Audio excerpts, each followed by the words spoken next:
I didn't think it was going to do that. Okay. How do you like having my mouth right there in front of the camera? That was really attractive. Yeah, all right, I don't know where I was. And there was this funny shape in the corner covered with a quilt. And when it came time to exchange birthday gifts, the quilt came off and there was this harp underneath it. And my daughter-in-law said, "Happy birthday, Kathy." She said, "It's yours. You always wanted to play. I've got my new harp. This is yours." Wow. So I had no clue this was happening. And I was just so excited. And I was so intimidated by this thing. I was afraid to touch it. I thought it might break if I, did anything wrong. So I brought it home and I played around with it and tried to figure out what to do first.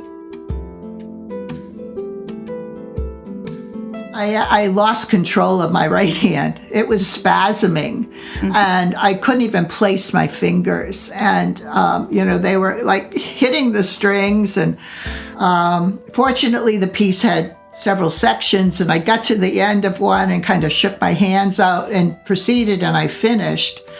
But it really shook me up, and it really upset me because, so I can't think of anyone I know who doesn't say, well, I could play it really well at home.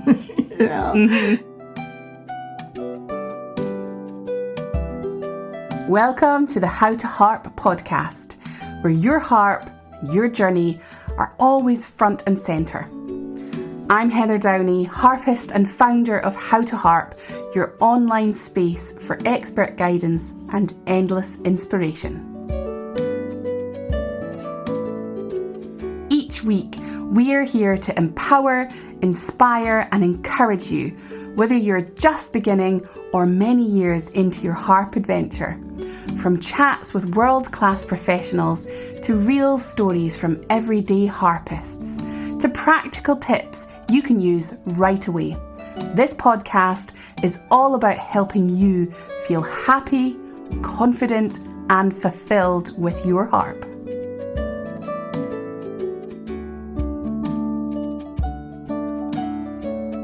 This is episode 11, and it's part of our regular feature where we chat to learner harpists about their harp journey.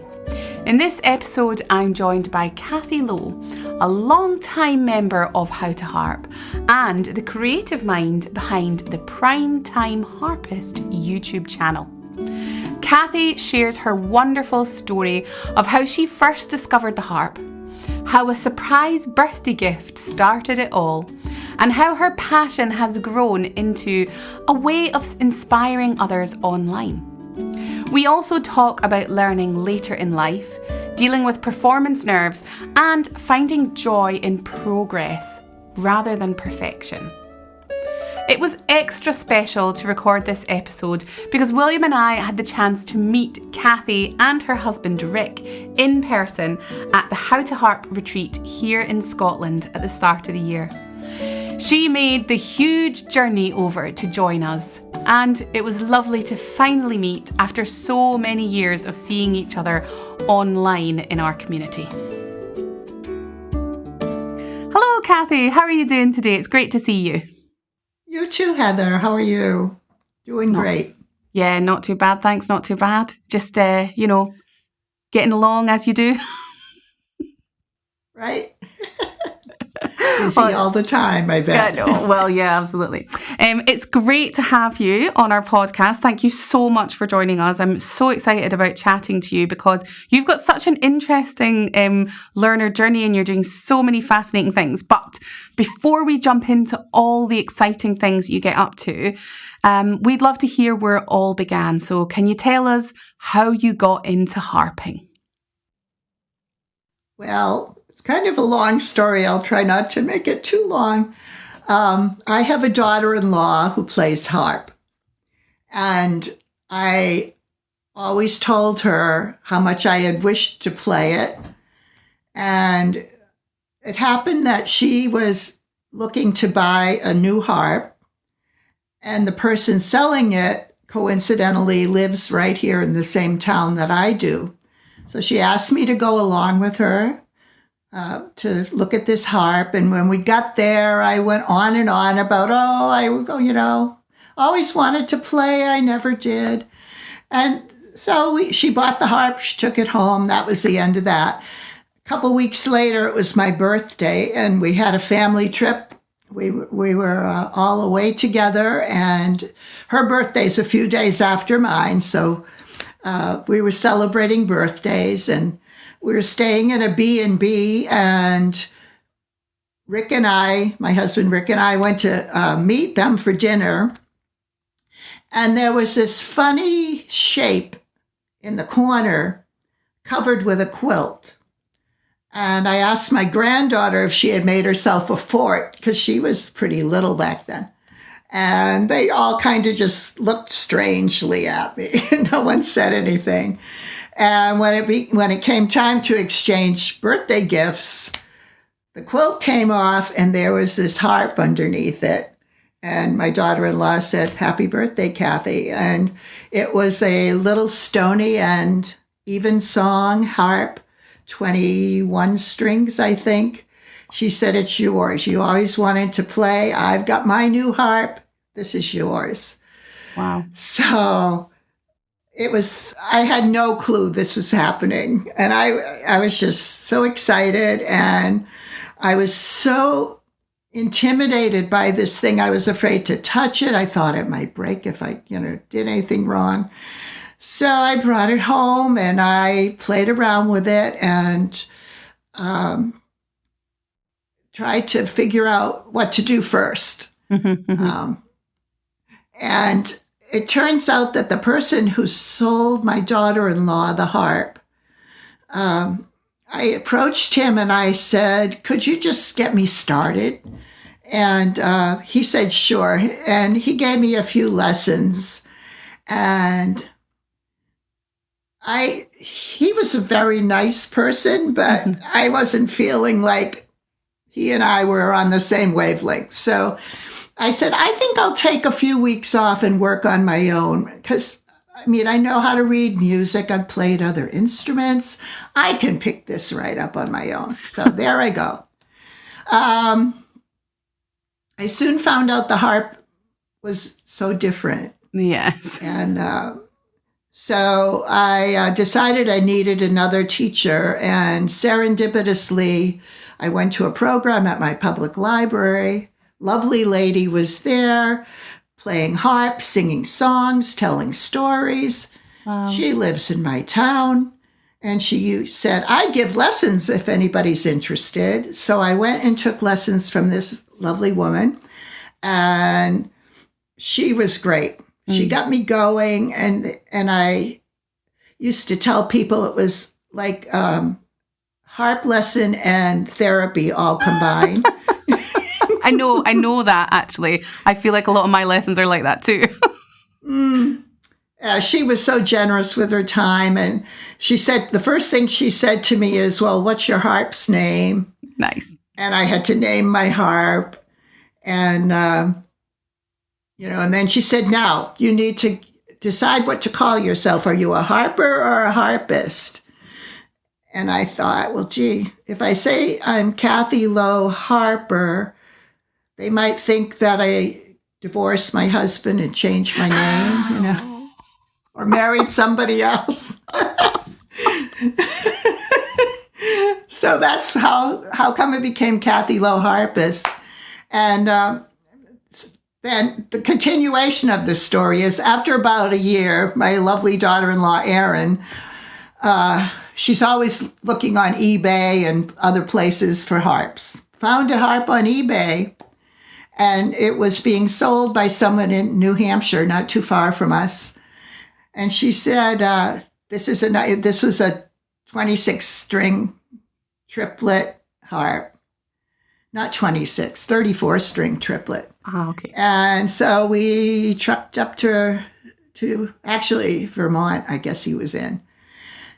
Looked at the harp. She played it because I really still couldn't play much. And she said, wow, it sounds pretty good. And we talked for a while, found out we had some new people in common. Mm-hmm. Long story short, he offered me less money than he was actually asking for the harp. He talked me down in the price, and I bought my triplet. And I had that for quite a while, but now I've replaced it with a newer triplet, Catalina, that I've had for 2 years. Mm-hmm. And then next to that is my newest acquisition is a Stony and double strum that I don't know how to play yet. But the time will come. Also, over there's also a, hidden behind me, I've got a little harpsichord that I use to travel and, when I need to have something light to carry. So that's over there too. So in other words, you caught the disease of collecting harps as well as learning the harp. Yeah. Yeah. It's tough. I understand. So it's hard. So how long have you actually been learning for? So coming up on my 76th birthday next week. It'll be 8 years. Thank you. 8 years ago. Yeah. Nice. Lovely. And so you started, it's great to hear how you started off, and you have had a lot of luck, I have to say, with, paths crossing and harps crossing your path. It's really wonderful to hear. But at some point in time, I know you decided that you didn't just want to play the harp, but you wanted to use it to help or to inspire others. You wanted to share the harp with other people. Can you tell us about how that, not change, but I suppose progression happened in your harping interest? Well, it first happened because right away from the beginning, I wanted to play my harp on Christmas Eve at my church because we do a lovely candlelight service every year.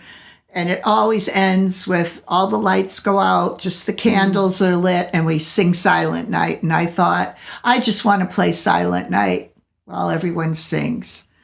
So that was the big goal, which I did achieve, and then went on to play a few other times in church. And then when the COVID lockdown started, I was actually supposed to play in church that Sunday, and there was no church. So I thought, oh, gee, maybe I should record this to save it since I worked so hard on this music. And kind of concurrent with that, as COVID was going on and on, I started looking for harp communities online and instruction online, and found How to Harp and found other groups, and people started sharing their music among these groups. And I noticed that some people had YouTube channels, and that's where they put their music. So I decided I would start a channel just to keep track of my music and make sure I had a way to remember what I had learned and have a record of what I had learned. And so I started the channel sharing with some of these groups and let my family and friends know, hey, I have a YouTube channel now. And I figured that would be all there was to it. But people started to find it and subscribe to it, and it kept growing and growing until suddenly I realized last February I was up to almost 600 subscribers. Amazing. And I mean, in YouTube, in the context of YouTube, that's nothing, but it was amazing to me. And a lot of the people that were subscribing by then were people, internationally, a lot from the UK, some from Germany, and a few other countries, a lot of people from Canada, and of course the US. And it was starting to feel like a little community, with the comments that people would leave, and I always respond to every single one, and it's just been fun. So I started looking at the analytics on YouTube, and I saw that almost all of my subscribers first of all, were women. Secondly, they were all over age 60 okay. and above, almost completely. So I thought, well, this is my niche. This is adults who are learning to play the harp, particularly those of us who are possibly in retirement or, getting close to it. Mm-hmm. So I thought I'm gonna do more with this channel than just share music. I think I'll talk about what it's been like to learn to play the harp as an older adult. And so I started making these talking videos, and I'd pick a different topic and share some music too. And from there, things have really, really mushroomed. I started learning other things. I started really becoming a student of how YouTube works, what works for these people who get lots of subscribers. And I found out shorts are a big thing now. So I made some shorts, and I was amazed. Like, I'd wake up in the morning and there'd be 2,000 views on a short. I never had that many overnight on a video. Yeah. And then, other things I've tweaked along the way. And I did, by the way, at that point, decide to name my channel Prime Time Harpist. And to shoot and to talk about, we're in the prime of life right now, folks. This is the best time to learn to play the harp. You have time to really focus on it and enjoy it and share it. So it became Prime Time Harpist, and as of August 1st, I got 1,000 subscribers. So, congratulations! Thank you. That was my goal for the summer. Nice. And now I've got some things that are scheduled to be released this month, and we'll see what happens after that. I just posted my 6-month update, and I talked about, the progression of the channel, and asked people to let me know the types of things they like, because I do shorts, I do talking videos, I try to share a new piece of music when I've had time to learn it well enough. And I've also started reposting some things I had posted years ago that people might not have seen. And but it's taken a lot of time. Yeah, I've loved it. I love the process. I like to edit. The recording part, not so much, because it takes me forever. The music recording takes me forever. Many repeats until I'm happy with it. Talking, I have no problem with, as you can tell. But so, and I really enjoy then editing and, trying to be a little creative with that, putting in some visuals and whatnot. So that's been really fun for me. So that's where I'm at right now with, from, I wish I could play the harp, to sharing it and having fun with it, and, kind of putting all my skills together in one place. Of course. And I think this is the perfect time for us to have a little listen to something from your channel. So this is one of your talking videos. I'm not going to tell anyone any more about it because you're talking in it, but perhaps afterwards you could tell us why you chose to do a talking video on this particular subject. So let's have a listen. Does this sound familiar? You've worked really hard on a piece or even a set of pieces of music, and it's time to perform. Maybe it's just in your harp lesson or with your friends or a real performance in front of an audience. Suddenly, that music that you thought you knew really well, you can't play it the way you played it when you were practicing. What is going on? Today, let's talk about performance anxiety, what causes it, and what we can do to overcome it.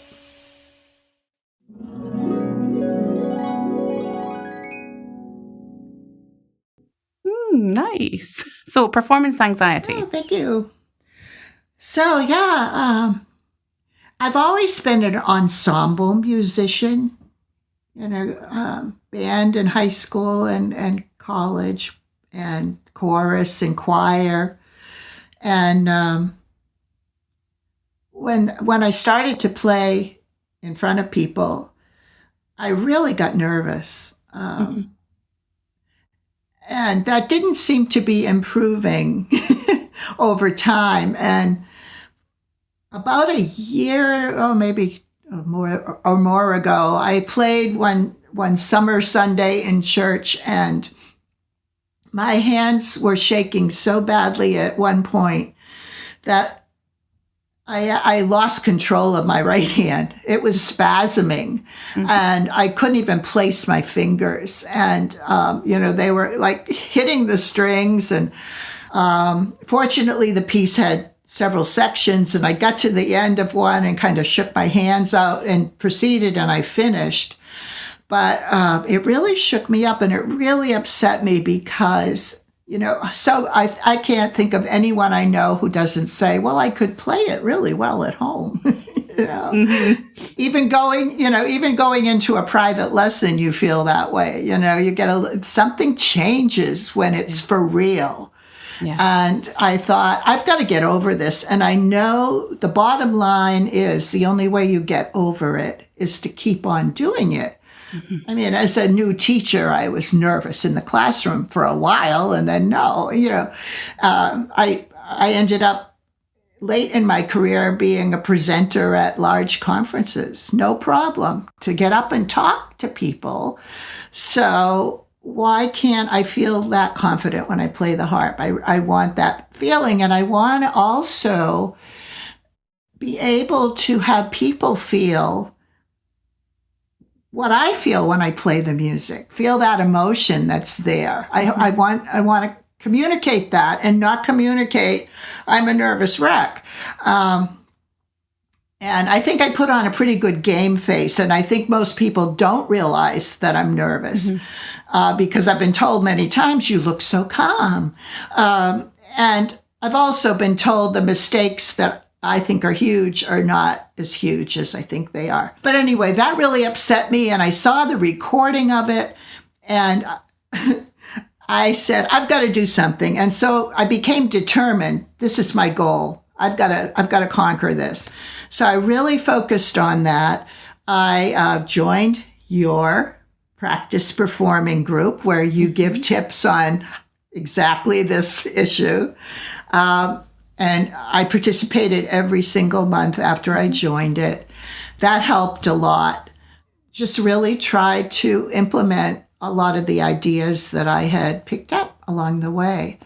And it really helped. So it ended with my public performance at the To Harp retreat in Scotland last February, which is the first time that I felt satisfied and calm when I played.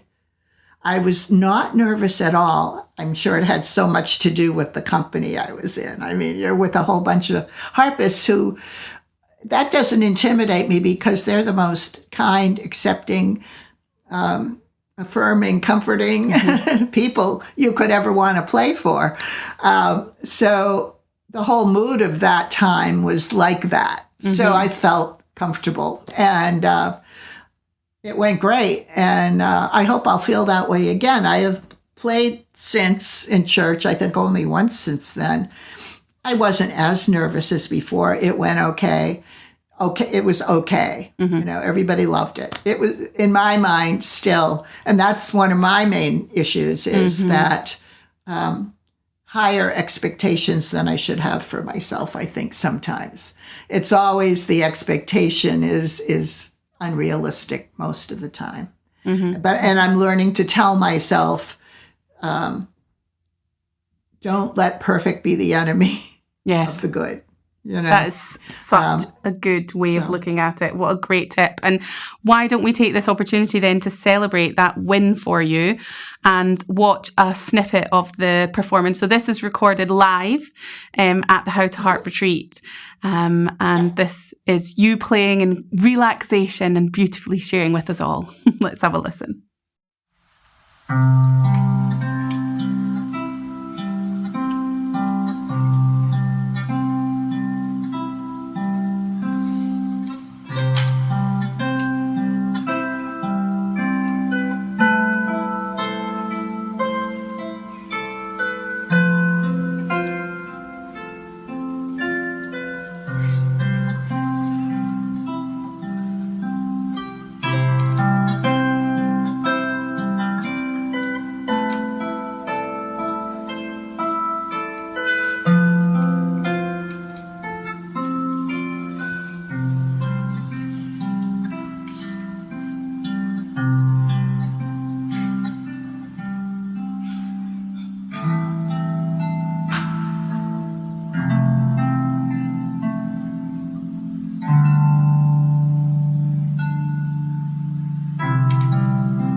Amazing. Congratulations, Kathy. That was beautiful. Thank you. I was thinking while listening to that I think one of the most important things I learned in my process was to pick something that's easy for you to play, that also has some meaning for you. I was feeling like I should be able to play these harder pieces. And so I was always pushing that envelope of difficulty because on piano or another instrument, I could play those pieces well. I could sight read them probably. And on the harp, it wasn't the same. And I finally have calmed down and backed off. And I don't feel like you should be able to do this anymore. Yeah. It's more like I want to do something I can enjoy and people can enjoy hearing me play. So that was a really good point that I think I have adopted now, that attitude of, keep it simple, stupid. Amazing. And like we said, that happened at the How to Harp retreat, but you've actually been to the How to Harp retreat, but you've been to a number of different harp festivals. And so for our listeners and our harp learners out there who maybe haven't experienced a harp retreat or a harp festival, can you tell us about, the significance of going to an event like that and what you take from it? Do you think that that's an important thing to be able to attend? Definitely. I just recently went to the Somerset Harp Festival in New Jersey with another harpist that I met online and have done some things with online and shared some music and actually met in person at How to Harp. So she and I, and she's part of very much part of the How to Harp community, Mary. Oh, lovely. And And so we drove down together she lives south of me, about an hour south of me. And then 7 hours later, we were in New Jersey.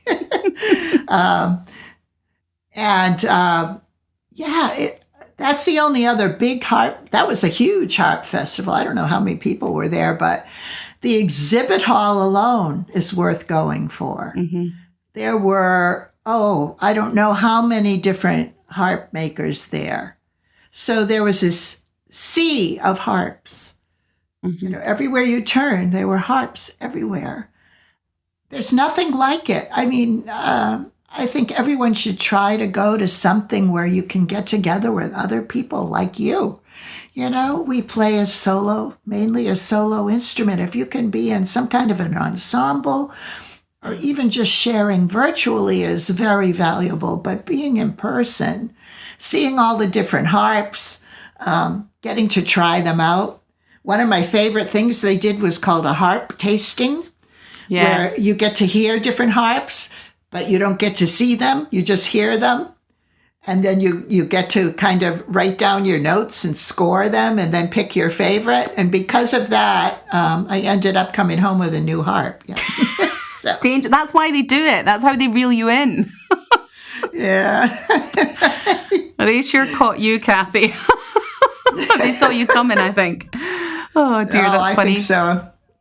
So, as you know... My husband told me when I said I'm coming home with more than I left with, he said, I'll take your old harp to the Goodwill store and donate it so there's room for the new one.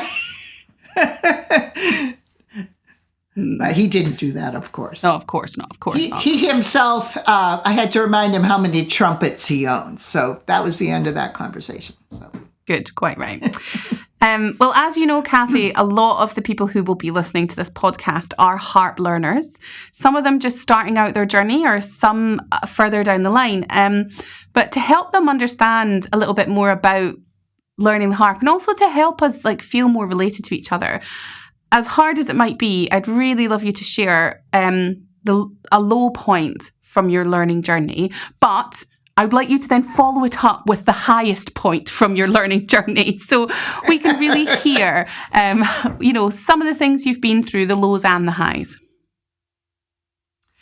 Well, I think getting back to the anxiety thing again, I guess that's been my biggest struggle. And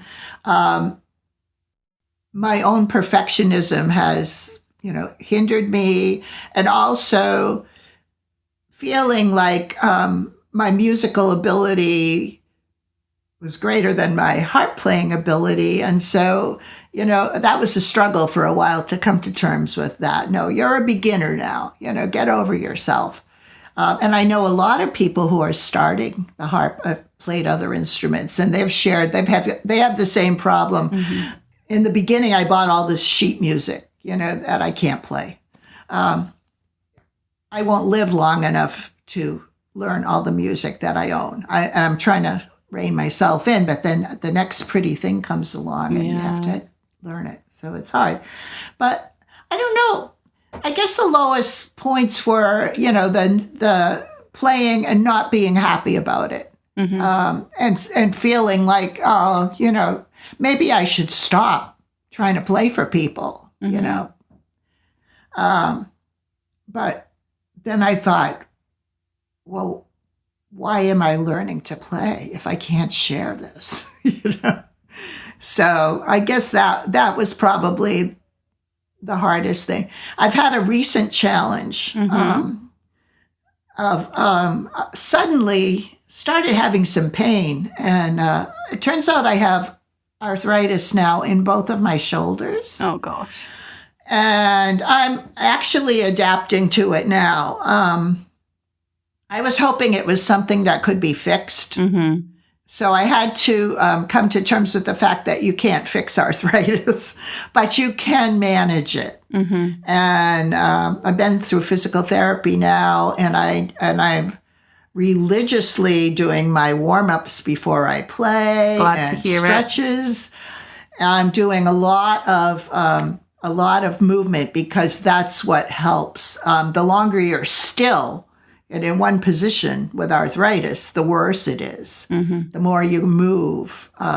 So fortunately, it hasn't impeded my harp playing. It's just made me lose a lot of sleep because, of course, you're still when you're in bed, and that's when the pain gets worse, and you have to get out of bed and move.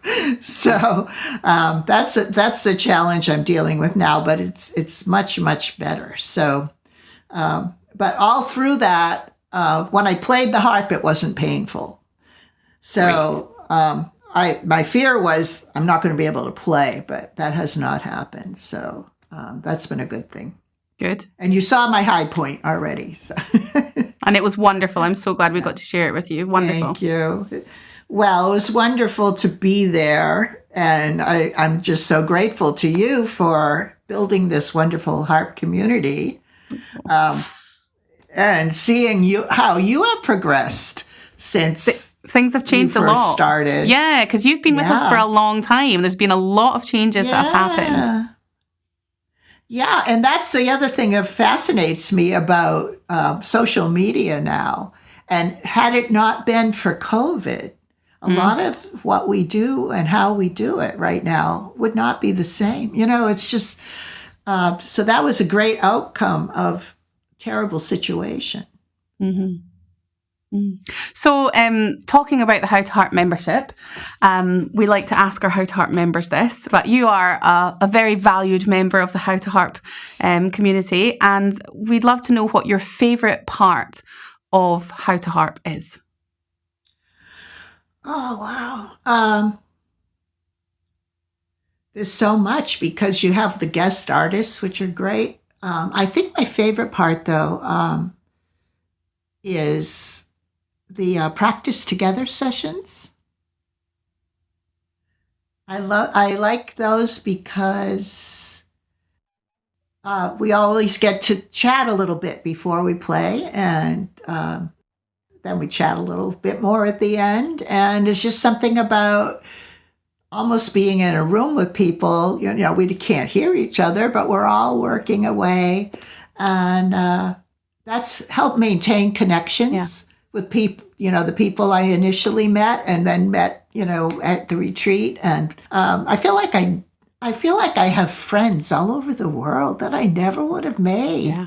I guess that's my favorite thing is the community itself, just feeling part of that group of wonderful people. Yeah, that's lovely. That's lovely. And so to wrap us up, Kathy, because it's been a lovely, lovely conversation chatting to you. I really have appreciated it. But we'd love you to think down into your deep words of wisdom, because I know you have them, amazing words of wisdom, and tell us, what would the one piece of advice you would give harpists out there? What do you want to tell them? Don't be too hard on yourself. Take your time. Keep it simple. Do it for the love of the music, and let the rest of it go. Yeah, that's great advice. Great advice. Thank you so much, Kathy. A lovely, lovely pleasure to chat to you. Now, do remind us of your name on YouTube so that people can look you up if they would like to go and subscribe. It's the Prime Time Harpist. Amazing. Thank you so much, Kathy, and look forward to seeing you very soon. Thank you, Heather. It was great talking to you. A huge thank you to Kathy for joining me today and for being such a positive member of the How to Harp community. It's always a joy to have her involved in everything we do online and to see the encouragement she shares with so many harpists. Next week, it's just me for our monthly harp tip episode. But in October, there's something a little bit different. We have 5 Fridays in October. And so in 2 weeks, I'm going to be giving you a special bonus episode for that extra Friday. Now, this is going to be a Q&A session where I'll go through some of the most common questions I get asked as a harpist and harp educator, from complete beginners right up to my master's level students at the Royal Conservatoire of Scotland. I'm going to cover the things that learners of all stages often struggle with and the questions I hear again and again. Now, why am I telling you about this 2 weeks in advance? It's because we want your input too. If you have a question you'd like me to include in the Q&A episode, please leave it in the comments and I'll do my best to get round to answering all of them. And as always, please like, follow, subscribe and leave a comment from wherever you are listening. It really helps the podcast to grow and helps more harpists to find us.